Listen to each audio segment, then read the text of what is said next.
नमस्कार, मार्केट पंचनामा में आप सभी का स्वागत है। मैं हूं सुमित और वीकली एक्सपायरी का दिन भारतीय बाजारों में आज उतार चढ़ाव का दिन कह सकते हैं। यहाँ पे फर्स्ट हाफ में गिरावट के साथ शुरुआत हुई, लेकिन लोअर लेवल से एक बढ़िया रिकवरी इंडेक्स में देखने को मिली। हालांकि क्लोजिंग तक आते आते इंडेक्स वापस 100 अंकों की बिकवाली के साथ ही बंद हुआ, लेकिन फिर भी जो फर्स्ट हाफ की टोन थी वहाँ से बहुत हद तक चीज़ें सुधर कर बंद होते हुए दिखाई पड़ी। मिड कैप तो इनफैक्ट हरे निशान में भी गया, लास्ट तक आते थे 51-50 अंकों की गिरावट देखने को मिली। निफ्टी बैंक में भी रिकवरी थी, एक समय पर हरे निशान में निफ्टी बैंक पहुंचा, लेकिन एचडीएफसी बैंक का फॉल थोड़ा एक्सटेंड हुआ, जिसकी वजह से वहाँ पर प्रेशर और बढ़ता हुआ दिखाई पड़ा। लेकिन अदरवाइज ऐसा कोई खास कंसर्न नहीं रहा। कल के सामने आज बाजार फिर भी थोड़ी स्ट्रेंथ शो कर रहा था। आईटी आज भी तेज़ी में थे आज, लेकिन दो आईटी के अलग अलग एक्सीडेंट, एक L and T Infotech Mindtree weak number थे, जो अनुमान लग भी रहा था कि इतने रिच वैल्यूएशन है, कैसे राइट साइज होंगे, ऐसे राइट साइज होंगे। आज जाके राइट साइज हुए थोड़े से। तो एल&टी इन्फोटेक माइंडट्री में आज गिरावट थी 10-11-12% के आसपास की।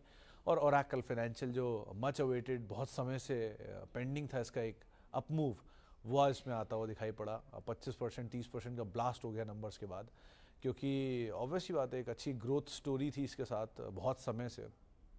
वैसे तो डिविडेंड पेइंग स्टोरी थी, लेकिन सडनली वो dividend paying story growth story के साथ क्लब हो गई, तो जिसके बाद आज स्टॉक में जोरदार तेजी देखने को मिली। तो नए ऑल टाइम हाई उसने आज हिट कर दिए। एचडीएफसी बैंक आज फिर कंसर्न रहा, 3-3.5% के आसपास का डैमेज था, लेकिन कल से इंटेंसिटी बहुत ईजी हुई, बहुत कम हुई। टाटा कम्युनिकेशन लास्ट आवर में बढ़िया नंबर आए, और सबसे बड़ी चीज़ जो रिसेंटली उन्होंने एक एक्विजिशन किया था, कैलेरा था शायद, उसका इबिटा पॉजिटिव हो गया पहले क्वार्टर में ही, तो ये कंपनी के लिए बड़ा ट्रिगर बन गया। स्टॉक में एक बढ़िया रिएक्शन, 1800 वापस पहुंचा। लास्ट क्वार्टर जिस नंबर की वजह से स्टॉक 1400 आया था, आज उसी नंबर की वजह से स्टॉक वापस 1800 खड़ा है। पॉली कैप के नंबर आए, नंबर लास्ट आवर में आया तो बहुत अभी कुछ देख नहीं पाए, लेकिन इंटरनल बेटर दिख रहा था, नंबर के नंबर खराब नहीं थे as of now. Commentary part crucial है, कॉन कॉल सबकी इंपॉर्टेंट है, चाहे जितनी भी कंपनी सबकी कॉन कॉल्स होंगी। अब देखते हैं कॉन कॉल में क्या रिएक्शन आता है वहाँ पे। बाजार के जो ये सारे आज के major accidents and major opportunities थी। इंश्योरेंस स्टॉक टूटा, ओरेकल 30%, हिस्ट्री में सबसे बड़ी तेज़ी आज की ओरेकल में देखने को मिली। बीपीसीएल रहा तेज़ी में, एचपीसीएल रहा तेज़ी में, ओएमसी ऑयल इंडिया में अच्छी खरीदारी आते हुए दिखाई पड़ी। सो इस तरह के मूव मार्केट में देखने को मिले। अब कल बाजार रिलायंस के नंबर्स को देखेगा, कल शाम को आएंगे वो नंबर वैसे तो रिएक्शन आपको सैटरडे को दिखेगा, क्योंकि इस बार बाजार सैटरडे को खुला है, तो सैटरडे को थोड़ा बहुत रिएक्शन आपको दिखाई पड़ेगा। लेकिन अदरवाइज मार्केट में जो लोअर लेवल थे वहाँ बाइंग आई है। कंसर्न है मार्केट के अंदर valuation part mid cap small cap में, लेकिन लिक्विडिटी ड्रिवन स्टोरी है, तो कोई भी बिकवाली को बाजार इसलिए खरीद रहा है कि लिक्विडिटी बहुत स्ट्रांग है बाजार के पास, या पैसे की मतलब एक अच्छा मूव है, तो उसका एक बेनिफिट आता हुआ दिखाई पड़ा। सो ओवरऑल एक ठीक ठाक सेशन, जिसमें थोड़ा प्रेशर था बैंक्स में, थोड़ा प्रेशर था आईटी में, बाकी ऑटोज एंड मेटल्स में थोड़ा प्रेशर था। ऐसे अलग अलग स्टॉक स्पेसिफिक स्टोरीज मार्केट में कामकाज करते हुए दिखाई पड़ रही थी। आईएक्स आज दूसरा दिन जबकि टूटता हुआ दिखाई पड़ा, वो कल की एक ट्रिगर आज भी काम कर रही थी स्टॉक के लिए। सो इन चीज़ों के बीच में आज मार्केट में हलचल होते हुए दिखाई पड़ रही थी, लेकिन बहुत स्टॉक स्पेसिफिक स्टोरीज़ हैं, बहुत अर्निंग ट्रिगर बेस्ड कामकाज है, तो उसके हिसाब से ही आप अपनी रणनीति बना के चलिएगा। अब सवाल जवाब का सिलसिला शुरू कर लेता हूँ और बातचीत कर लेता हूँ कुछ सवालों को लेकर भी। सबसे पहले जो आए हैं सोशल मीडिया के जरिए, यानी कि यूट्यूब और फेसबुक के जरिए जो सवाल आए हैं उनको शामिल कर लेता हूँ। पहला सवाल मेरे पास कहाँ गया जी, हाँ ये रहा। ओके, सबसे पहला सवाल sir, good afternoon. IRFC 250 share हैं 75 रुपये के दाम पे, इरकॉन 100 शेयर हैं 165 रुपये के दाम पर, होल्ड और बुक प्रॉफिट। IRFC डबल तो हो ही गया सौरभ जी, तो मेरे ख्याल से कॉस्ट तो निकाल ही लो अपनी आप, और बाकी फ्री के शेयरों के साथ बने रहो, कोई दिक्कत नहीं है। लाइक वाइज इरकॉन में भी पूरी रेलवे की रैली में देखिए दो ही चीज़ें हैं जो ट्रिगर पॉइंट था। पहला एक बड़ा केपेक्स जिसका काम इरकॉन कर रहा है, और दूसरा अगर रेलवे केपेक्स होगा तो उसकी फाइनेंसिंग IRFC करेगा, तो दोनों काम आपके सामने है, और दोनों में रिएक्शन भी बहुत स्ट्रॉन्ग आया है, बढ़िया तेज़ी हमने देखी भी है। चलेंगे यहाँ से नहीं मुझे नहीं पता, नंबर सपोर्टिव होंगे तो ज़रूर चलेंगे, नंबर सपोर्टिव नहीं होगा तो नहीं चलेंगे। लेकिन अगर नंबर सपोर्टिव रहे भी और चाल आएगी भी, तो भी आप अपना कैपिटल तुम प्रोटेक्ट कर ही लो, उसके बाद जहाँ मर्जी जाते रहे, क्या ही फ़र्क पड़ता है। सो थोड़ा थोड़ा पैसा आप निकाल लेने में कोई बुराई नहीं है, तो एटलीस्ट थोड़ा कैपिटल प्रोटेक्ट कर लो और बाकी आप बने रहो उसके साथ। टाटा पावर होल्ड करो, प्रमोद जी आज ही सुबह बात हो रही थी सरवेन से, हालांकि उन्होंने तो किसी पे भी तेज़ी की राय नहीं दी, कहीं पर भी खरीदारी की राय नहीं दी, बट टाटा पावर के केस में स्टांस उनका उतना नेगेटिव नहीं था जितना बाकियों के साथ रहता है आमतौर पे। उनको तो लग रहा है कि बड़ा फॉल आने वाला है मार्केट में, लेकिन ठीक है, मैं मतलब किसी के व्यू को डिनाई नहीं कर सकते। टाटा पावर के केस में समय ले सकता है, लेकिन स्टेडी ग्रोथ रहेगी यहाँ पर। थोड़ा नंबर को देख लीजिए इस बारी के, उसके बाद कॉल लीजिएगा। दो, ये कंपनी में खराबी नहीं है, लार्जेस्ट प्राइवेट पावर प्लेयर है और एक हाउस ऑफ टाटा ग्रुप की कंपनी है। सो आपके पास खोने के लिए बहुत कुछ नहीं है। किसी फॉल का इस्तेमाल आप करोगे ऐड करने के लिए, लेकिन अभी के लिए आप बने रहोगे।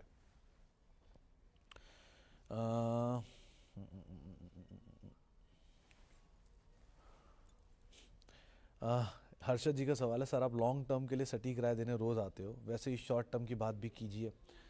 तो हर्षद जी एक बात बताओ, आप शॉर्ट टर्म में मतलब मैं ऐसा मानता हूँ कि trading is a zero sum game. मैं मानता हूँ, इंडिविजुअल मेरा थॉट है, क्योंकि मार्केट में आप 4 दिन कमाओगे, 1 दिन गवा दोगे, पैसा भी दोगे, और सबसे इंपॉर्टेंट चीज़ जो आपको लग रही है जो वो है सुख चैन एंड टाइम, जिसकी आपको वैल्यू रियलाइज़ अभी नहीं होती, समय के बाद होती है। तो क्यों ही देना, आराम आराम से मौके मिलते हैं बाज़ार में आपको अच्छे शेयर इकट्ठे करने के। जैसे एक्सीडेंट्स हो ही रहे हैं लगातार बैक टू बैक, एक एशियन पेंट दिख गया होगा, एक HDFC बैंक हो ही रहा है, एक L&T इन्फोटेक माइंट्री अस्थाही। सो ऐसे रोज़ एक्सीडेंट मिल रहे हैं आपको, बढ़िया मौका दे रहे हैं ना खरीदने के लिए। ऐसे एक्सीडेंट हुआ था टाटा कम्युनिकेशन में कुछ महीनों पहले 1400 रुपये पे। ऐसे एक्सीडेंट हुआ था ये क्या नाम है DVS में 3200-3300 के जोन्स में। सो ऐसे एक्सीडेंट होते रहते हैं साल में, कई बार ही होते हैं, तो उनका इस्तेमाल करिए ना आप आराम से। पैसा बन तो रहा है, आपको पैसा बनाने से मतलब है ना, चाहे वो 1 दिन में बने या 1 साल में बने। 1 साल में अगर आप मान लीजिए 365 रुपये कमा रहे हैं, तो रोज़ का 1 रुपये तो हो ही गया ना, जिसकी आप मेहनत कर रहे थे। So end of the day आपको पैसे से मतलब है, चाहे वो आज बने या कितने सालों में बने या कितने समय में बने। अब आपको रोज़ रोज़ सुख चैन देना तो बात अलग है, लेकिन मुझे हिसाब से investment is a very good journey, दो बोरिंग, लेकिन is a very good journey instead of trading which is exciting, but आपको मिलेगा क्या वो आप ही जानो। सो इसीलिए एक बार को आप मुझे ऐसा लगता है कि investment is a better option. बाकी कोशिश जारी है, अगर मेरे को समझ में आता है शॉर्ट टर्म के लिए ज़रूर बताऊंगा आपको। ओके सर, आगे बढ़ते हैं। और Aditya vision and Raghav productivity में आपका व्यू चाहिए, क्योंकि मैं एंट्री करना चाहता हूँ। देखो विकास जी, मैं आदित्य विज़न के बारे में तो नहीं जानता, कि मैंने उसके बारे में पढ़ा नहीं है। राघव प्रोडक्टिविटी के बारे में मैं इसलिए जानता हूँ कि मैं उसके मैनेजमेंट से कई बार ही मिला हूँ, एक बार नहीं मल्टीपल टाइम मिला हूँ, और उनसे मेरी अच्छी बातचीत भी है अदरवाइज़ भी। सो वो कंपनी अच्छी है। बड़ी चीज़ ये है कि अगर आपने ले रखा है तो आप ले भी सकते हो, आप नहीं लिया तो आप ले भी सकते हो, और अगर आपके पास है तो आप होल्ड भी कर सकते हो। नीचे मिल रहा है आपकी कॉस्ट से नीचे, तो आप ऐड भी कर सकते हो। मैं राघव प्रोडक्टिविटी की बात कर रहा हूँ। स्मॉल कैप कंपनी है, पहली चीज़ तो रिस्क आपका अपने हिसाब से आप डिसाइड कर लेना। दूसरी चीज़, ये कंपनी जिस कामकाज में है उस कामकाज में इनके पास एज ऑफ नाउ डोमिनेंस है या मोनोपोली है। ये कंपनी सेमीकंडक्टर के लिए भी कामकाज करी, आपको बता दूं। एक जापानीज़ कंपनी के साथ टाई अप की बातचीत भी है इनकी, और टाटा ग्रुप के जो बोर्ड के डायरेक्टर थे टाटा स्टील के, वो इस कंपनी के बोर्ड में आके बैठ गए। आप चाहें तो चेक भी कर सकते हैं, इनकी वेबसाइट पे मेंशन भी है। मेजर एक्सपोर्ट के तौर पे कामकाज है, करीब करीब शायद 62% प्रमोटर की हिस्सेदारी है अगर मैं गलत नहीं हूँ तो, और 7-8% अदरवाइज़ कुछ बड़े फंड्स के पास है। लेकिन नहीं, फंड्स नहीं, इनके कुछ सहयोगियों के पास है। बाकी बचा हुआ हिस्सा जो है वो राकेश झुंझुनवाला टीम एंड बाकी जितने एलीट इन्वेस्टर्स हैं इंडिया के, उनके पास है। तो ये कंपनी वैसे ख़राब नहीं है, बस चला हुआ शेयर ज़्यादा है, मल्टीपल महंगा है थोड़ा सा, तो इस क्वार्टर के नंबर अगर नीचे मिल जाए तो बात अलग है। लेकिन आप सोच समझ के इसमें एक बार को देख सकते हो, बट अपना रिस्क अकॉर्डिंगली रखना, क्योंकि स्मॉल कैप है। आगे बढ़ते हैं सर। आदित्य पे हो गई। IRCTC होल्ड कर सकते हो शिवम सर, अभी तो रेलवे हो रहा है हर तरफ, फ्लेवर है, अयोध्या की थीम भी है, सब कुछ है इसके साथ, तो अभी तो तेज़ी में है, बट स्टॉप लॉस साथ रखना, क्योंकि ये पिछली बार की तरह अगर ट्रैप करके चला गया तो बहुत लंबा ट्रैप जाएगा। अभी की खबरें हैं कि ये शायद आने वाले टाइम में 1500 भी हो सकता है। PSU बुल्स जितने हैं वो इसको 1500 रुपये होता हुआ देख रहे हैं। लेकिन वैसे कंपनी ठीक है, कंपनी में ख़राबी नहीं है, बट रेलवे है तो, और पहले एक बड़ी तेज़ी दिखा चुका, उसके बाद ब्रीदर लेके चला है, तो थोड़ा मोमेंटम तो रहेगा, तो मोमेंटम को कैदर करो आप। आगे बढ़ते हैं। इतने सारे सवाल आ रहे हैं। ओरेकल फाइनेंशियल में क्या हुआ आज, अपने व्यू बताएं। राहुल सर देखो, ओरेकल फाइनेंशियल में शायद मल्टीपल टाइम इसी प्लेटफॉर्म पे बोल चुका हूँ, एक बार नहीं मल्टीपल टाइम, कुछ लोगों का थैंक यू है इसलिए मुझे याद है वो बात। ओरेकल फाइनेंशियल को मैं सर 2006-7 से ट्रैक कर रहा हूँ, जब ये आईफ्लेक्स होता था। आईफ्लेक्स के बाद ये ओरेकल बना था। तब एक बाजार के बड़े जानकार ने मुझे इसके बारे में बोला था, कहा था कि उनके पास 400 रुपये पे शेयर, आज 6000 हो गया। तो उन्होंने बहुत बड़ी क्वांटिटी इसमें ली थी। तो ये कंपनी में बेसिकली बहुत समय, ये आईफ्लेक्स के नाम से थी और ये ओरेकल फाइनेंशियल फिनैकल के नाम से अपना सॉफ्टवेयर बनाती है जिसको सारे बैंक्स यूज़ करते हैं। आज ये चर्चा में आ गया वो बात अलग है, लेकिन ये कहानी हमेशा से सेम ही है। इस कंपनी की डिविडेंड यील्ड बहुत इंटरेस्टिंग थी कि जब ये 2800 3000 के जोन में आता था तब ये 8% यील्ड पे आ जाता था। जब ये 4600 और 4000 के जोन में जाता था तब ये 5000 के जोन जाता था, वो यील्ड गिर के 3% आया था। तो इसी बैंड को ये हमेशा चेज करता था। पहली बार इसके नंबर इतने स्ट्रॉन्ग आ गए कि ऑन क्यू बेसिस पर कि ये रोबस्ट तरीके से फटा और 6000 के ऊपर पहुंच गया। अब ये यहाँ तक रहेगा, सस्टेन करता है नहीं, वो सब कुछ नंबर पर डिपेंड करता है। क्या पता नंबर कल को नहीं आते हैं सपोर्टिव तो ये वापस उसी ब्रैकेट के अंदर आ जाएगा। अगले क्वार्टर के नंबर पे बहुत कुछ डिपेंड करेगा। तो अभी लो फ्लोट है, सस्ता वैल्यूएशन दिख ही रहा था बाजार को। तो जो पिछले क्वार्टर में न्यूक्लियस में हुआ वो इस क्वार्टर में ओरेकल में हुआ, बेसिकली आप ये समझ लीजिए। लेकिन कंपनी ख़राब नहीं है, अगर आपके पास है तो आप इसको आराम से रखिए, सजा के रखिए, सजो के रखिए और समय दीजिए। ये आपको डिविडेंड भी देगा, अपनी कॉस्ट को भी नीचे लाएगा और आपको रिटर्न भी बढ़िया बना कर देगा, लेकिन समय बहुत मांगेगा। तो वो समय, आज की तेज़ी को मत देखो आप, क्योंकि मेरे कुछ मित्रों को मैंने दिलाया था बहुत समय पहले, आज उनके मुझे फ़ोन भी आए। सो मैं यही बोलूँगा कि अभी आप समय दीजिए, आपको थोड़ा पैसा बनाएंगे यहाँ पर, लेकिन ये टाइम लेगा। आज की तेज़ी को अदरवाइज भी एक्सेप्शनली रख देता हूँ तो भी वापस रेंज के अंदर ही आ सकता है, but is a quality company otherwise to hold to own. तो बढ़िया से आप इसे ओन कर सकते हैं, कोई दिक्कत नहीं। अगर आपके पास नीचे के दाम पर भी है या आपने हाल फिलहाल में भी लिया है तो आप समय दीजिए इसको।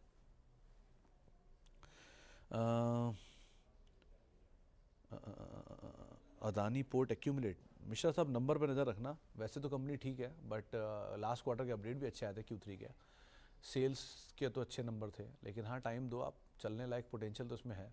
बस चला हुआ है थोड़ा सा, लेकिन नीचे मिल जाए तो ज़्यादा बेटर है। आप एक्यूमुलेट करा तो कोई खास रिस्क है नहीं आपके लिए, लेकिन इस क्वार्टर के नंबर पर नज़र रखना, Q3 के नंबर कैसे आते हैं। सेल्स अपडेट अच्छे थे, नंबर भी ओवरऑल देख लेना कैसे आते हैं। डीबी रियल्टी 400 शेयर 38 की बाएंगे, सिगाची 400 शेयर 46 की बाएंगे। डीबी रियल्टी कैपिटल निकाल चुका हूँ, आगे का भी होल्ड करो फिर। जयप्रकाश जी, जब भी आप कैपिटल निकाल ही लेते हो तो उसमें बहुत कुछ खोने के लिए है ही नहीं, अब आप इनको क्यों ही देखते हो, जहाँ मर्जी जाए। आप इसका एक और सेफ ऑप्शन ये भी है कि आपने कैपिटल निकाल लिया और आप होल्ड कर रहे हो और उसके बाद भी वो शेयर डबल हो जाता है, तो वहाँ से बचा हुआ प्रॉफिट भी आधा निकाल लो। तो बिल्कुल ही नल एंड वर्ड वाले शेयर हैं आपके पास, फिर आप उनको जहाँ मर्जी जाने दो। लेकिन एज ऑफ नाउ अभी आप कैपिटल निकाल चुके तो बने रहो दोनों में, सिगाची में भी और डीवी में भी। और पैसा भी, थोड़ा सा प्रॉफिट भी निकाल लो, अगर वो भी निकाल लो फिर उसके बाद आपकी जहाँ तक एपेटाइट अलाउ करती है कि आप रख सकते हो इसे, वहाँ तक इसे आप रखो और बाकी इसे छोड़ ही दो, क्योंकि रियल्टी में रहेगी तेज़ी अभी थोड़ी सी वन, और जो क्योंकि इंटरेस्ट रेट सिनेरियो थोड़ा घूमना चाहिए। और सिगाची केस में भी ये कंपनी काम कर रही है अपने नंबर्स को लेके, 2-3 क्वार्टर के नंबर ठीक हुए हैं। सो मेरे ख्याल से बने रहो दोनों में, कोई खास रिस्क नहीं है अभी आपके पास।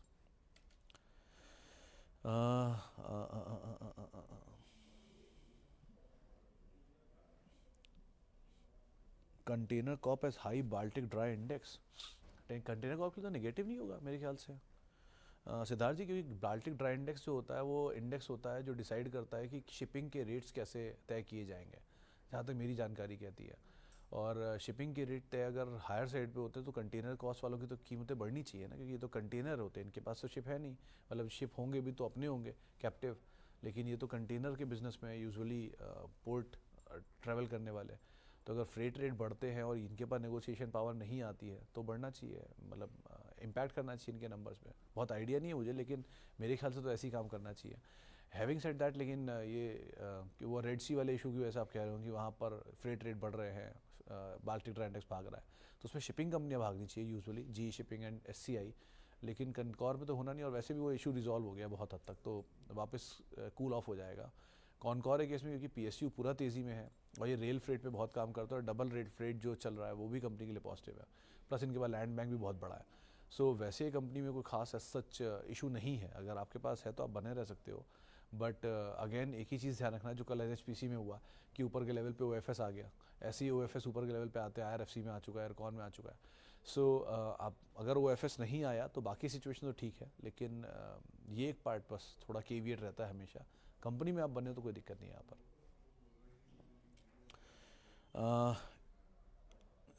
दिनेश जी का सवाल है, सुमित जी राम राम, 21,650 की जनवरी कॉल है, होल्ड क्या व्यू है? सर आप अभी जानते हो पटेल साहब, मैं कहाँ छोटी अवधि के लिए मार्केट को ट्रैक करता हूँ। एक ही चीज़ बोलूँगा कि 22 तारीख हो जाएगी मंडे को, 21,650 की कॉल है आपकी, आज 19 तारीख करीब हो ही गई है, रिलायंस के नंबर नेक्स्ट हैं। अगर नंबर ज़रा भी ऊपर नीचे आए तो बाज़ार को वो रिएक्ट करवाएगा, क्योंकि सबसे ज़्यादा वेटेज है उसकी, सेकंड लार्जेस्ट वेटेज है और एचडीएफसी के बैंक के बाद। और अगर कहीं ऊपर नीचे हुआ और बाजार की वेटेज का इम्पैक्ट आ गया तो आपकी कॉल के सारे प्रीमियम वाइप आउट हो जाएंगे और आप खड़े हो बिल्कुल एक्सपायरी पे, वैसे ही प्रीमियम खत्म हो रहा होगा। तो थोड़ा ध्यान संभल के काम करना है इसमें। आप पहुँचोगे अब 22 तारीख को अगले हफ्ते और फिर एक्सपायरी सर पर खड़ी है, सो प्रीमियम होंगे ही नहीं आपके पास बहुत मोमेंटम में। तो इसीलिए ज़रा ध्यान संभल के काम करना है इसके अंदर। अब जो भी आप काम करोगे, निफ्टी की सबसे बड़ी कंपनियों के नंबर अब आने वाले हैं सामने। डीवी स्लैब एंड बायोकॉन, पटेल साहब अगर आपके पास है तो दोनों बने रहो, कोई खास रिस्क नहीं है। और अगर नीचे लेना चाहो तो ले भी सकते हो। किसी एक एक्सीडेंट में, जैसा आज हुआ, ऐसे एक्सीडेंट में अगर आपको कहीं नीचे मिल जाए तो आप ऐड कर सकते हो। डीवीस नहीं, जैसे एल&टी इन्फोटेक माइंट्री में हुआ या एचडीएफसी में हो रहा है, ऐसा कोई भी अगर नी जग शॉक मिल रहा है आपको तो उसका इस्तेमाल करना है ऐड करने के लिए।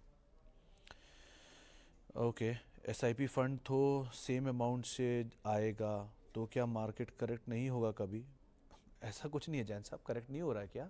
जिनके पास एचडीएफसी बैंक में एसआईपी चल रही थी उनको पूछो ना, उनकी एसआईपी कितनी तेज़ी से नीचे की तरफ आना शुरू हुआ होगा।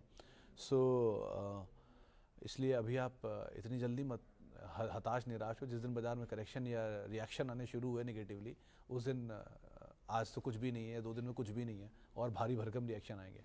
सो ऐसा नहीं है कि हमेशा तेज़ी रहेगी, करेक्शन मिलेगा, बढ़िया मिलेगा। एक बारी बस एसआईपी चलने दो, सब दिख जाएगा विद टाइम आपको।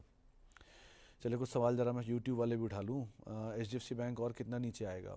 सर 1440 मान लो मैक्स। आज का जो लो है वही आपका एक स्टॉप हो गया। अब यहाँ से ये करेक्ट होने या ये आज का लो तोड़ने की गुंजाइश थोड़ी कम है। अगर आप चाहो तो थोड़ा थोड़ा यहाँ पर ऐड कर सकते हो, इन केस आप लॉन्ग टर्म इन्वेस्टर हो तो। और थोड़ा समय एक रेंज के अंदर रहेगा भले ही, लेकिन उस रेंज को जब ब्रीच करेगा तब देखते हैं कैसा काम होता है। लेकिन मुझे बहुत ज़्यादा कोई डैमेज लग नहीं रहा लॉन्ग टर्म के लिए। ठीक है, लॉन्ग टर्म में ऐसे बहुत जर्क्स एचडीएफसी बैंक पहले भी झेल चुका है, चलता है 2-3 क्वार्टर चलेगा फिर ठीक हो जाएगा वापस, उसमें क्या। सो आप अगर बढ़िया निवेशक हो लंबी अवधि के लिए तो आपको पैनिक स्टेट में नहीं आना चाहिए। छोटी अवधि का मतलब आप वो इन्वेस्टर हो जो वो ट्रेडर हो जो इन्वेस्टर की खाल में छुपे बैठे हो तो बात अलग है। लेकिन लॉन्ग टर्म इन्वेस्टर के लिए शायद ही कोई कंसर्न हो, वो तो उनको तो शायद उनको अपॉर्चुनिटी दिख रही होगी आज ये। एचडीएफसी बैंक हो गया सर। यूपीएल 35 शेयर 549 सर, 540 का स्टॉप लॉस था अमर जी, पता नहीं उसके नीचे आ गया कि नहीं, लेकिन 540 नियर टर्म स्टॉप लॉस था, उसको मैं हमेशा ही मेंशन किया है। वो स्टॉप लॉस अगर टूट गया तो बात अलग है। लेकिन इस क्वार्टर के नंबर पर नज़र रखना, लास्ट क्वार्टर के नंबर बहुत वीक थे। इस बार अगर वीक बेस के सामने अच्छे नंबर आ गए, जैसे टाटा कॉम क्या है, तो सिचुएशन रिवर्स हो सकती है, या स्टेबल नंबर भी आ गए तो। लेकिन अगर फिर नंबर वीक आए तो बुरी तरह से टूटेगा, तो उसका ध्यान रखना आप। I want to know about Angel One, average price 1700, DV slab. डीवीस होल्ड करो, अदानी होल्ड करो जब तक इसकी डील नहीं आती, और एंजल वन मोमेंटम में निकलो। वो ख़राब नंबर आया इसलिए तोड़ दिया बहुत बुरी तरह, लेकिन कोई भी मोमेंटम मिले उसका इस्तेमाल करके आप यहाँ से निकलने की कोशिश करना। चलिए फिलहाल अब इतने सवालों शामिल करूँगा, माफ़ी उन सभी लोगों से इनसे बातचीत नहीं हो पाई। बहुत बहुत शुक्रिया उन सभी लोगों का जिन्होंने सवाल पूछा। आपसे अब मुलाकात होगी 5:30 बजे, और आप मेरे साथ जुड़ सकते हैं @सुमित रिसर्च मेरा ट्विटर हैंडल है। और किसी भी निवेश से पहले अपने वित्तीय सलाहकार की राय ज़रूर ले लें। और CNBC आवाज़ की यूट्यूब और फेसबुक पेज पे आप रोज़ाना जुड़ सकते हैं और अपने सवाल पूछ सकते हैं। नमस्कार।